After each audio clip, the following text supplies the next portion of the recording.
Hai, perkenalkan. Nama saya Brinjan Wicaksono.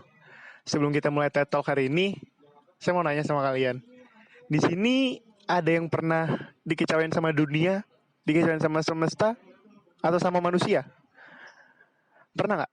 Kayak misalnya contohnya, ada yang baru kehilangan keluarga, kehilangan teman, nilai kita yang nggak kunjung bagus, padahal udah belajar semalaman, sampai mata tuh kedua mata kita menghitam kayak panda. Atau sesederhana kehilangan pacar atau gebetan. Ada. Coba tunjuk tangan. Tunjuk tangan. Oke, udah turunin.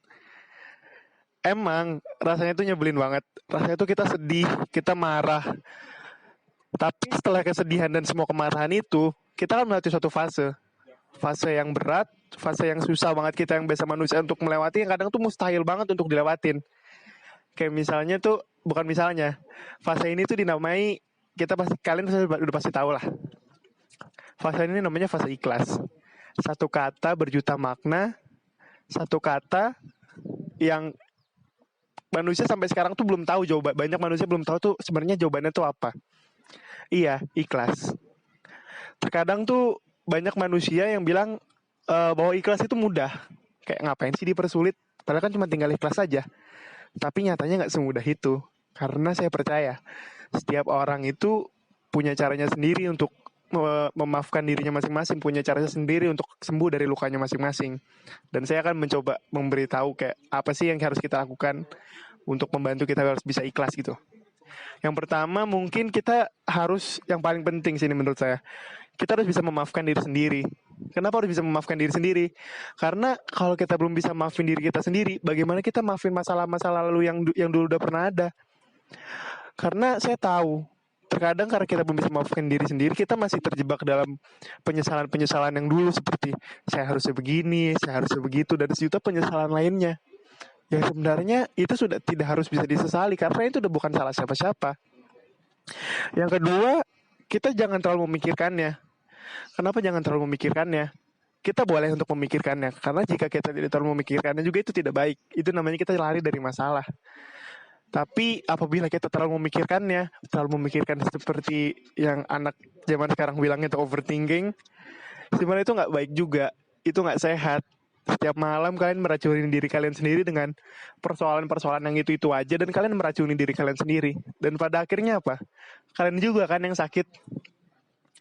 Terus jangan kita jangan jangan apa ya? Oh ya, kita jangan terlalu menahan semua masalah itu sendiri. Kita boleh kita boleh nangis, kita boleh marah, kita boleh sedih, kita boleh kecewa, itu boleh, itu manusiawi. Kalian boleh marah, kalian boleh berteriak sampai semesta satu alam itu jagat raya mendengar. Itu nggak masalah. Kalian boleh menangis sampai air mata tuh kering di pipi, itu nggak apa-apa.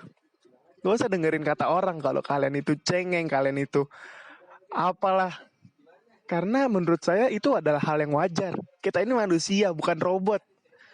Karena menangis itu adalah salah satu bagian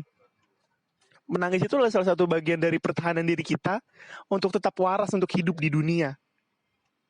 The point is, ikhlas itu membutuhkan tanggung jawab yang besar. Ikhlas itu bukan sekedar kita ucapkan dan kita lakukan. Enggak.